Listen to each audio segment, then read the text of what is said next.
Livro do Eclesiastes, capítulo 1. Nós iniciamos essa série no livro de Eclesiastes. Vamos até o final desse livro interessante, que muito nos ajuda a entender sobre a vida. Nós vamos ler os versículos 12 até o 18. Diz assim a palavra inspirada do nosso Deus: Eu, o pregador, venho sendo rei de Israel em Jerusalém. Apliquei o coração a esquadrinhar e a informar-me com sabedoria de tudo quanto sucede debaixo do céu.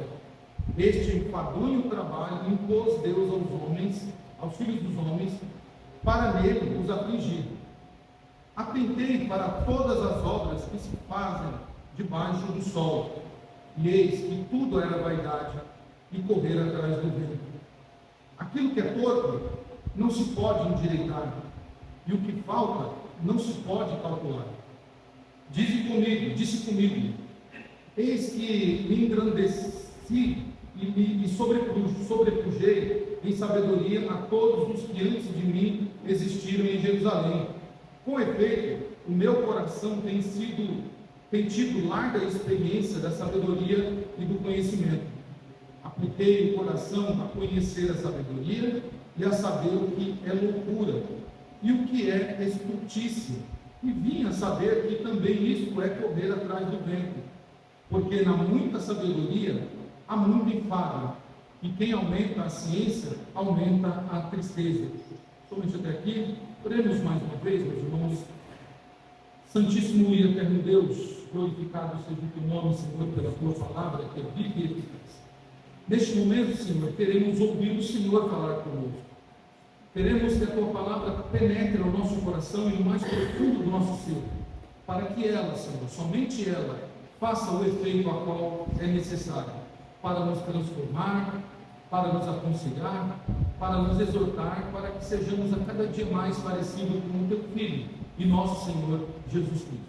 Abra os nossos ouvidos, Senhor, para ouvir a tua palavra, que possamos praticá-la ao ouvir, para que o teu nome seja glorificado. É a nossa oração, em nome de Jesus. Amém. Meus irmãos, Salomão aqui, nesse texto que nós lemos, ele continua a sua saga em busca do sentido da vida. E neste trecho que nós lemos, nós vamos entender que Salomão ele vai nos dizer que a sabedoria humana ela não encontrará um caminho de volta à vida. Ou, se nós preferirmos, Salomão vai nos dizer aqui, vai nos fazer entender qual o sentido da vida. E o ser humano ele busca por um sentido, ou para dar um sentido à sua vida.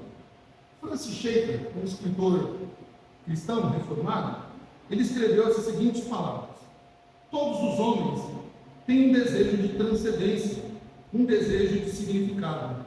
Ninguém, independentemente de seu sistema teórico, se contenta e olhar para si mesmo como uma máquina finalmente sem sentido, que pode e vai ser descartado por completo e para sempre. Schaeffer aqui ele foi muito feliz nessa sua frase em dizer que todos nós buscamos o sentido da vida. Nenhum de nós nos contentaria em ficar em ser uma máquina, ou olhar para nós mesmos e como uma máquina saber que nós vamos ser descartados a qualquer momento e para sempre. Nós buscamos então o quê? Uma finalidade para a nossa existência. Nós buscamos um sentido para o qual nós vivemos essa vida. Nós buscamos um sentido para todas as coisas da vida. Por que eu trabalho? Por que eu me casei? Por que eu tenho filhos? Por que eu sou avó? Por que eu faço parte de uma igreja? Por que isso? Por que aquilo? Por que aquilo outro? E nós vamos então tentando dar sentido à nossa vida. Muitas vezes nós, como pregador, nós não conseguimos entender esse sentido da vida e nós continuamos a busca. E esse, meus irmãos, é um labutar do ser humano desde que o mundo existe. O sentido da vida é, sem sombra de dúvidas, uma das mais remotas e fundamentais questões da humanidade desde o seu princípio. O homem busca, desde os primórdios, desde lá do começo, o homem busca esse sentido da vida. A filosofia também veio, no seu avanço, em tentar responder algumas dessas questões, algumas dessas objeções sobre o sentido da vida. Por exemplo, nós vemos a função humana em Aristóteles. Quando Aristóteles vai falar da função humana, Aristóteles tenta responder ou tenta dar sentido à vida. Ou também, se nós formos para a visão beata, né, de Tomás de Aquino, ele também tenta dar sentido à vida buscando essas questões da fé. Ou Kant, o grande pensador, né, Kant, com o seu bem supremo, também tentou dar sentido à vida. São alguns exemplos paradigmáticos de alguns pensadores que tentaram dar sentido à vida. Mas, para a gente entender, eu peguei um exemplo bem claro disso aqui para nós. Uma poetisa brasileira, goiana, que faleceu em 85, Cora Coralina. Se você não leu, é um bom exercício ler Cora Coralina. E ela, numa percepção interessante sobre o sentido da vida, ela escreveu esse pensamento, esse mini poema. E ela diz essas palavras: não sei se a vida é curta ou longa para nós, mas sei que nada do que vivemos tem sentido, se não tocarmos o coração das pessoas. Muitas vezes basta ser colo que acolhe, braço que envolve, palavras que confortam, silêncio que respeita, alegria que contagia, lágrima que corre, olhar que acaricia, desejo que sacia, amor que promove. E isso não é coisa de outro mundo, é o que dá sentido à vida, é o que faz com que ela não seja nem curta nem longa demais, mas que seja intensa, verdadeira, pura enquanto durar. Feliz aquele que transfere o que sabe e que aprende o que ensina. Cora Coralina. Um ótimo poema de uma grande percepção da vida. E realmente, Cora Coralina tem razão nas suas palavras. Se nós não vivermos a vida dentro do prisma, da qual nós falamos a semana passada, olhando a vida com os olhos de Deus, nós não vamos conseguir enxergar sentido na vida. Nós vamos tratar a vida como um grande enfado, um grande vazio, uma grande bolha de sabão. Então nós vamos olhar e dizer: para que tudo isso? Para que eu trabalho? Para que eu me casei? Por que eu tive filhos? Por que isso? Por que aquilo? Por que aquilo outro? Então nós vamos ficar perambulando por essa vida, buscando sentido em alguma coisa, buscando resolver ou responder as nossas questões, que na verdade são um grande descontentamento com a vida que Deus nos deu. Meus irmãos, se é isso que Salomão vai nos ajudar a entender, ou o pregador vai nos ajudar a entender. Quando nós olhamos então para este texto, nós vemos um buscador. O que é um buscador? Alguém que está buscando alguma coisa, no sentido mais lato da palavra. É alguém que está buscando algo que ele procura. E o que é que o pregador está procurando aqui? Um sentido para a vida. Quando nós lemos a semana passada, os 11 primeiros versículos do livro do Eclesiastes, nós vemos que esses primeiros 11 versículos, eles resumem a mensagem do livro. O pregador aqui que nós vimos, ele revela-nos que ele é o pregador do rei de Israel, aquele que está narrando o livro, aquele que está descrevendo que a vida é um grande vazio, que a vida é uma grande vaidade, é uma grande neblina, é uma grande poeira. Ele se declara aqui como o rei de Israel, e possivelmente já na sua idade avançada, e ele escreve então sobre o quê? Sobre as experiências da vida.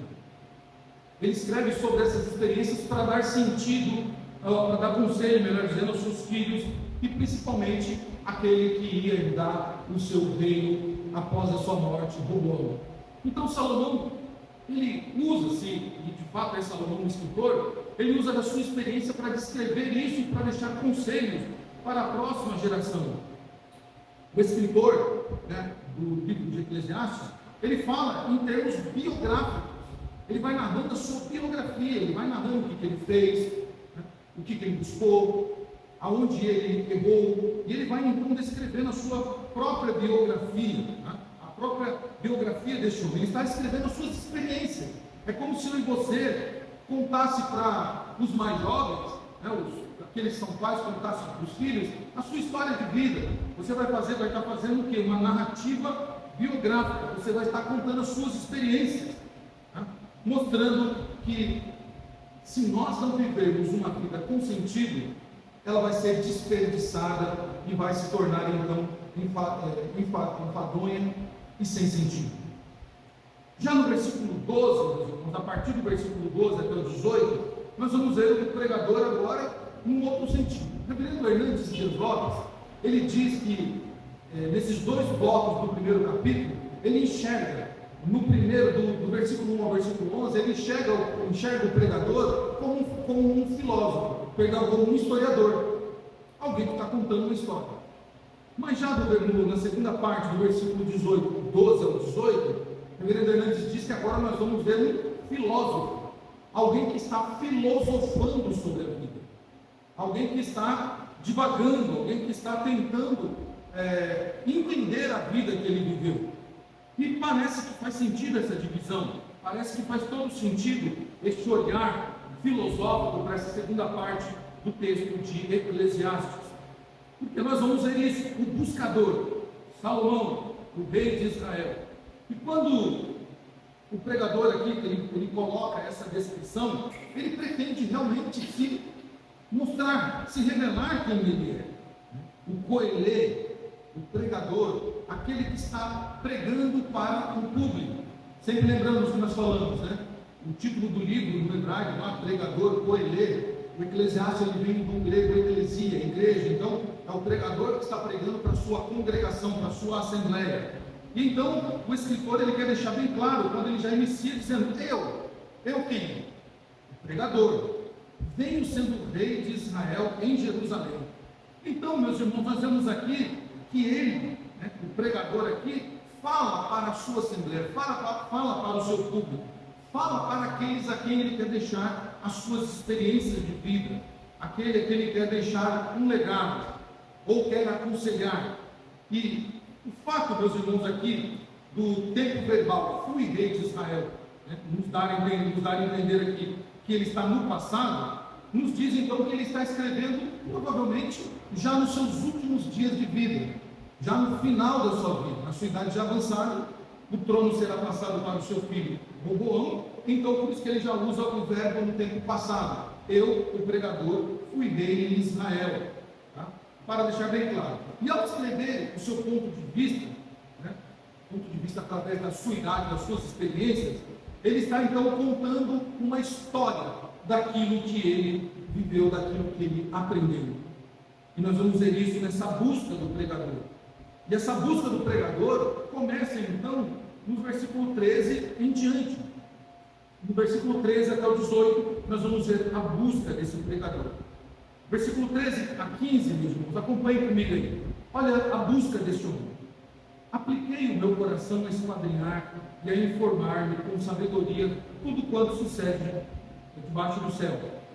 Este enfadonho trabalho impôs Deus aos filhos dos homens para nele os afligir. Atentei para todas as obras que se fazem debaixo do sol, e eis que tudo era vaidade e correr atrás do vento. Aquilo que é torto não se pode endireitar, e o que falta não se pode calcular. Meus irmãos, é interessante que Salomão aqui ele queria compreender a vida. É nítido. Salomão está tentando compreender a vida, e não apenas uma parte da vida. Ele está querendo então compreender a vida como um todo. Como um todo. Sua busca não era uma busca rasa, era uma busca intensa e uma busca extensa. Intensa e extensa. O pregador, meus irmãos, ele vai buscar aqui de todos os meios uma compreensão para a vida que ele leva. E interessante que a principal ferramenta que ele usa no livro, podemos assim dizer todo, é a palavra sabedoria. Sabedoria.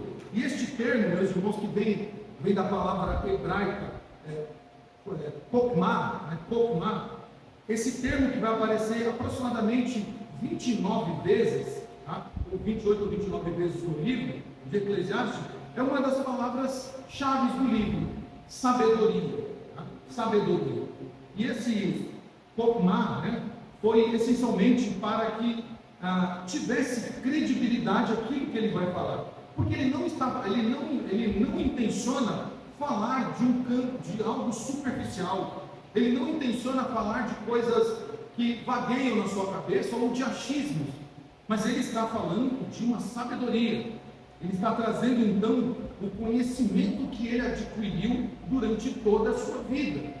E é muito interessante isso, porque esta palavra, meus irmãos, dentro do vocabulário hebraico, não é a mesma que nós usamos, por exemplo, quando nós encontramos alguém que cursou uma universidade, que fez um mestrado, um doutorado, um pós-doutorado, a gente diz: nossa, que pessoa sábia, que pessoa inteligente. Então, muitas vezes nós atribuímos a palavra sabedoria para aquela pessoa que tem arquivos ou que tem depositado na sua mente conhecimento adquirido, por leitura, por enxergar, por aprender. Então, nossa, a pessoa é muito sábia. Sabedoria, na cultura hebraica, na gramática hebraica, aqui, meus irmãos, ela significa crescer, tornar grande, tá? Tornar grande e crescer. Tá? E ela vem junto aí com esses termos do hebraico, crescer e tornar grande. Significa, então, acrescentar, ter mais. O pregador, meus irmãos, não estava satisfeito com o status quo que ele possuía. Nunca ficou feliz com o que ele aprendeu do seu pai Davi, ou que ele aprendeu com a cultura hebraica, ou que ele aprendeu dentro da escola hebraica. Ele continuou a crescer e aprender. E nós vemos que é interessante isso quando nós vamos para Jesus. O texto de Mateus diz que o menino crescia em conhecimento e também em estatura. Ou seja, Salomão aqui nos ensina que a sabedoria de um homem sábio, é aquele que continua a aprender, que continua a busca em aprender, em conhecer as coisas. O pregador não se sentou em cima do seu conhecimento, ele não ficou estagnado, não ficou preso naquilo que ele já tinha aprendido. Então, meus irmãos, nessa busca de compreender a vida, Salomão vai entender uma coisa nesse trecho que nós lemos, de que o homem não é capaz de produzir, ou não é capaz de fazer nenhuma obra produtiva. É isso que ele diz. Olha o que ele diz isso: não há nada debaixo do sol, porque tudo é enfadonho nesse trabalho que Deus nos impõe, ou que impõe aos filhos para afligir. Ele diz: atentei de todas as obras que se fazem debaixo do sol, e isso que tudo é vaidade, é correr atrás do vento. Aquilo que é torto, Salomão diz, já era, não vai se endireitar. O homem não consegue, através das suas próprias forças, fazer algo produtivo. Salomão se decepciona com a vida. Salomão parece que tem um momento aqui, conforme nós falamos na semana passada, entedioso, um momento de tédio, porque ele não vê nada produtivo debaixo do sol. É aquela mesma rotina, todos os dias a mesma coisa, todos os dias as mesmas ações. Mas Salomão, ele não consegue enxergar a beleza da vida. Talvez ele precisaria ler Cora Coralina para aprender que aquele que ama, aquele que olha a vida de uma maneira, de uma outra perspectiva, encontra prazer nessa vida. Mas uma segunda coisa que Salomão consegue enxergar nessa sua busca, meus irmãos, está nos versículos 16 a 18. 16 a 18, ele diz assim: disse comigo, eis que me engrandeci e sobrepujei em sabedoria a todos os que antes de mim existiram em Jerusalém.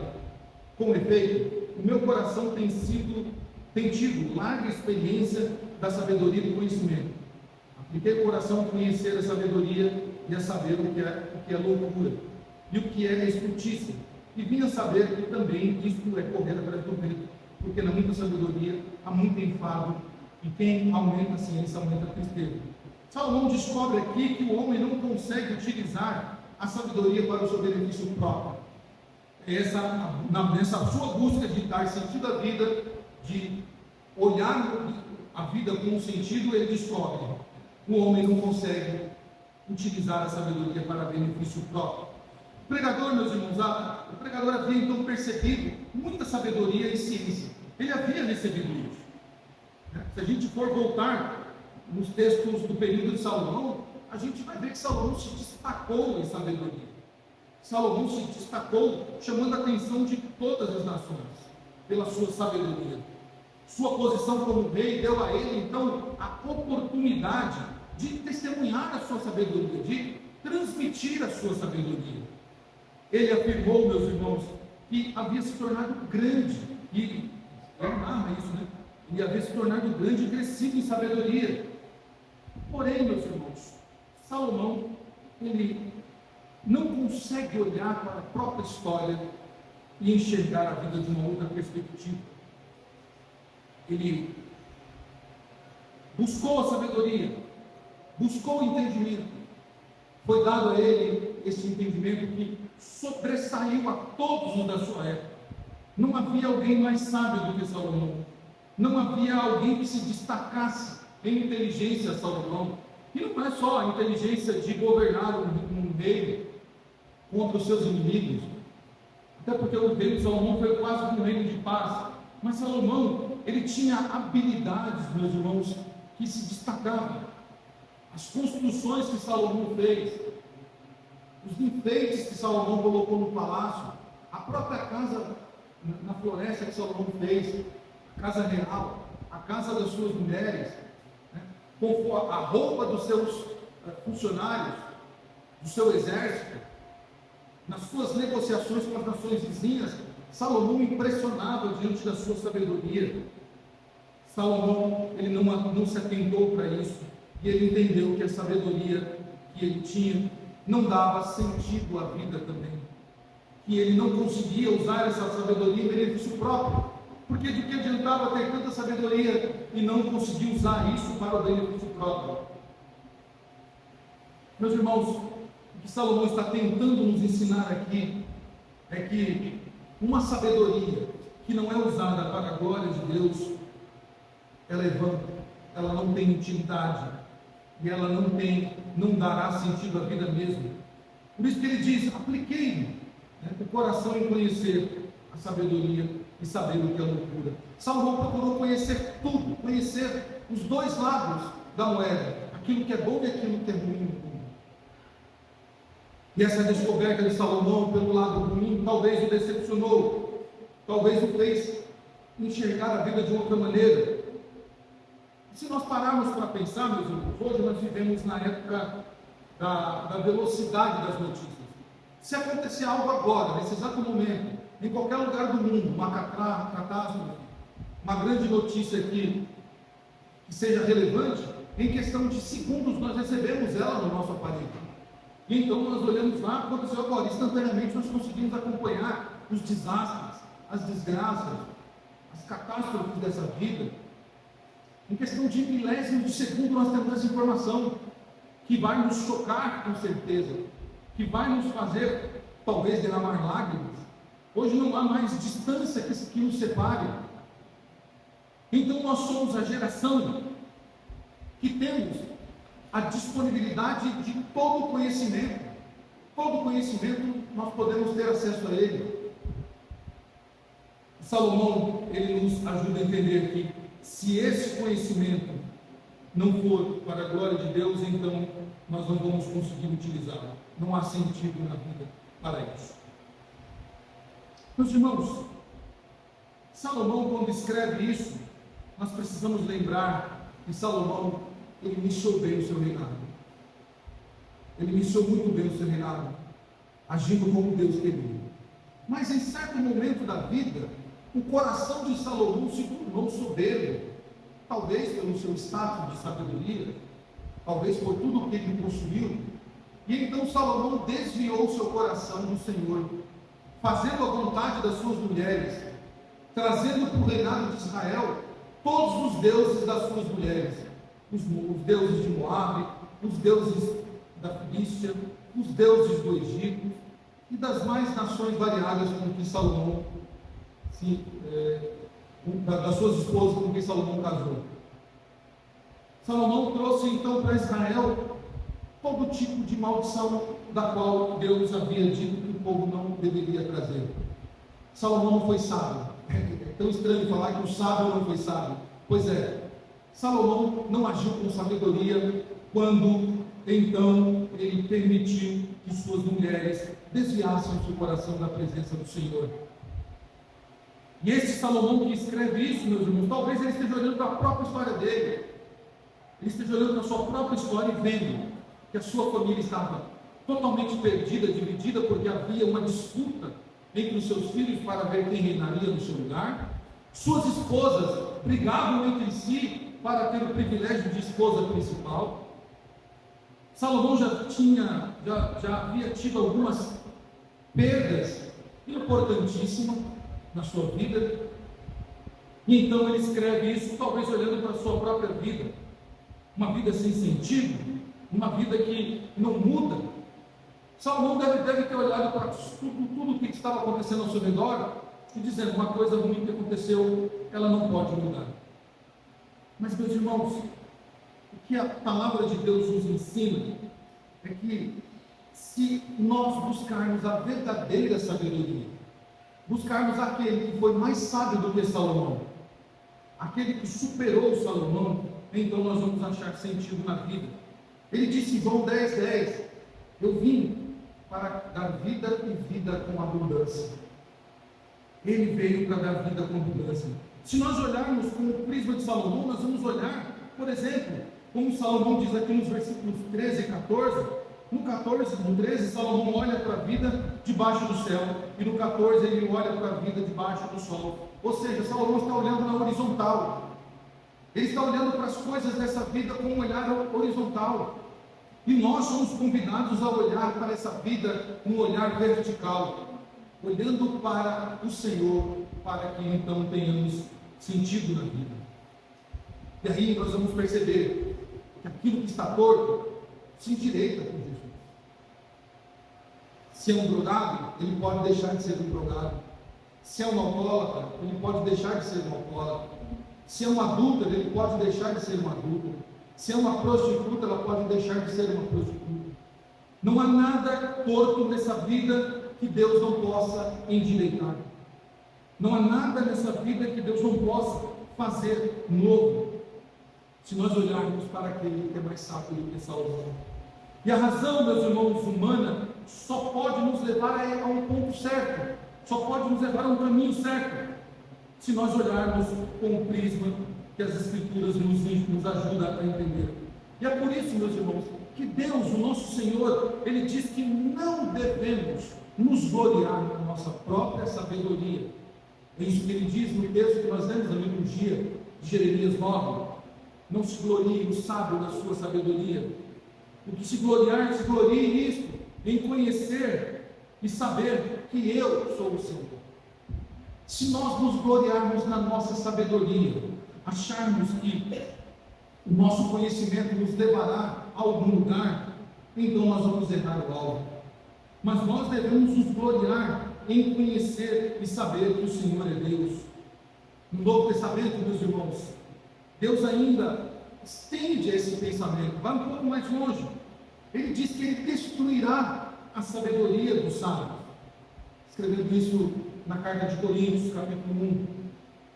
Eclesiastes, meus irmãos, é uma das fontes que demonstra como Deus destrói as pretensões da sabedoria humana, mostrando o quão vazio é todo o nosso conhecimento sem o conhecimento de Deus.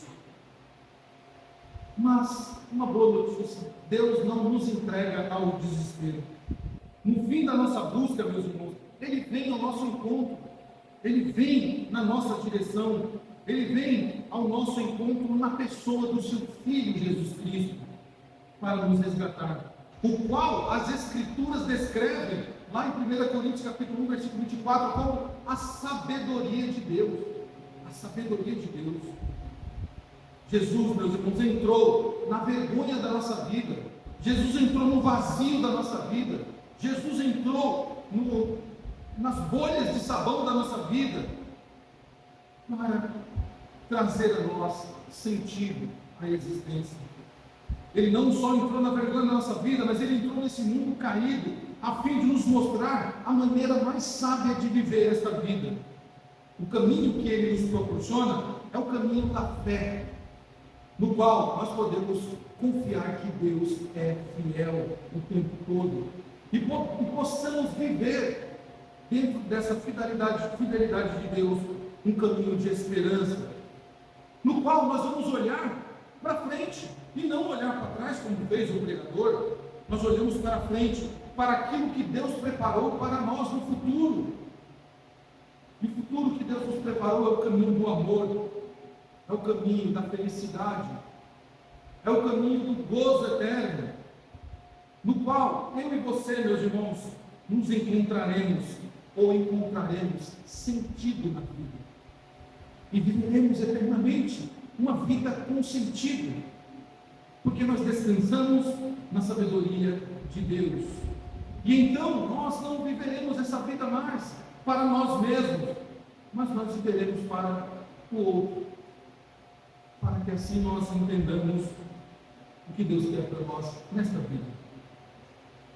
Se eu e você seguirmos Jesus e a sua sabedoria, nós não continuaremos tentando endireitar aquilo que é torto, para que aquilo que é torto se adapte à nossa vida, àquilo que nós queremos, aos nossos propósitos. Mas, de forma humilde, nós nos submeteremos a Deus, o nosso Senhor, para que essas coisas que estão tortas se endireitem, para as coisas que estão vazias na vida sejam preenchidas pelo amor de Deus, que é sublime, que é imenso. E assim, meus irmãos, nós faremos como Jesus, o nosso modelo, fez, sendo obediente a Deus, tomando o nosso lugar, morrendo numa cruz, para que a morte dele, meus irmãos, desse sentido à nossa vida, para que a morte dele trouxesse sentido à nossa vida. Então, por que nós vivemos? Porque Cristo morreu. Por que a nós é dada a felicidade? Porque Cristo sofreu em nosso lugar. Por que a nós é dada a vida eterna? Porque Cristo morreu no nosso lugar, nos tirando do calabouço eterno e nos colocando na vida eterna.